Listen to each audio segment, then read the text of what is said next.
There have been several stories about the ghosts of former presidents revisiting the White House, with perhaps the most common and popular one being that of Abraham Lincoln. Lincoln's ghost, otherwise known as the White House ghost, is said to have haunted the White House since his death in 1865. Reported apparitions. The White House's most famous alleged apparition is that of Abraham Lincoln. One of Mumler's most famous photographs apparently shows Mary Todd Lincoln with the ghost of her husband, Abraham Lincoln. Paranormal researcher Melvin Willen, in his book Ghosts Caught on Film, claims that the photo was taken around 1869, after Abraham Lincoln's death, and that Mumler did not know that his sitter was Lincoln, instead believing her to be Amrs Tundle. Willen goes on to say that Mumler did not discover who she was until after the photo was developed. The College of Psychic Studies, referencing notes belonging to William Stainton Moses, who has appeared in photographs by other spirit photographers, claim that the photo was taken in the early 1870s.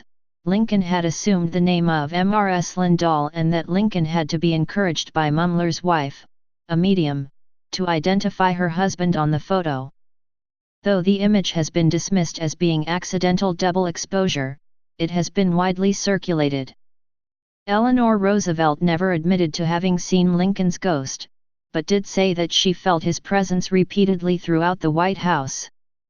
She also said that the Roosevelt family dog, Fala, would sometimes bark for no reason at what she felt was Lincoln's ghost.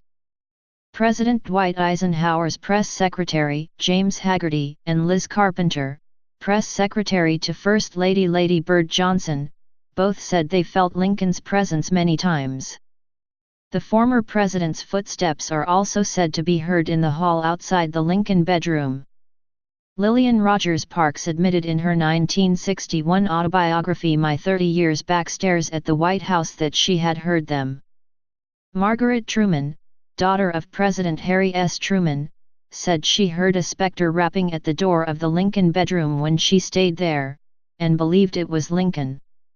President Truman himself was once awakened by raps at the door while spending a night in the Lincoln bedroom.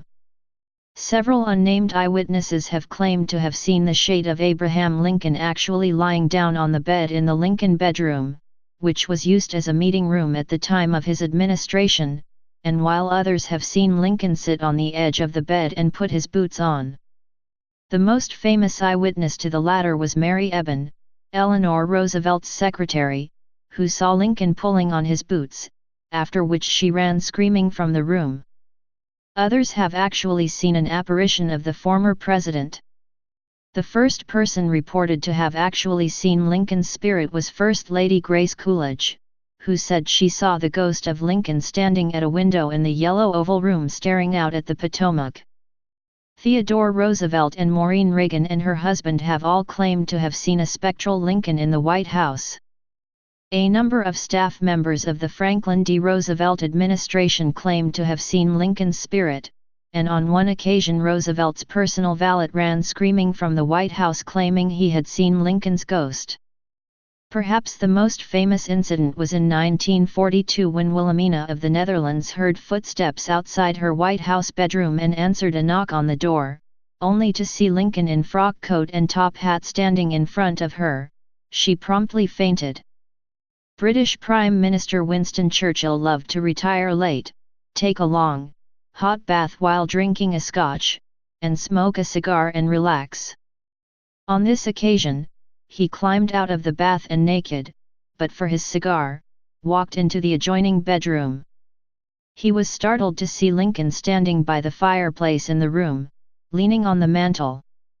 Churchill, always quick on the uptake, simply took his cigar out of his mouth, tapped the ash off the end of his cigar and said, "Good evening, Mr. President. You seem to have me at a disadvantage." Lincoln smiled softly, as if laughing, and disappeared. Churchill smiled in embarrassment. Lincoln's ghost was reportedly seen outside of the White House as well. In Loudonville, New York, Lincoln's ghost was said to haunt a house that was owned by a woman who was present at Ford's Theater when Lincoln was shot by John Wilkes Booth. Other Lincoln hauntings included his grave in Springfield, Illinois, a portrait of Mary Todd Lincoln in a phantom train on nights in April along the same path his funeral train followed from Washington, D.C. to Springfield. The last sighting of Lincoln's ghost was in the early 1980s, when Tony Savoy, White House operations foreman, came into the White House and saw Lincoln sitting in a chair at the top of some stairs. Abraham Lincoln is not the only Lincoln ghost witnesses claim to have seen in the White House.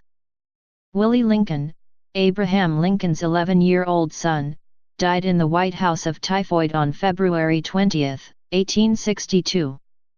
Willie Lincoln's ghost was first seen in the White House by staff members of the Grant administration in the 1870s, but has appeared as recently as the 1960s.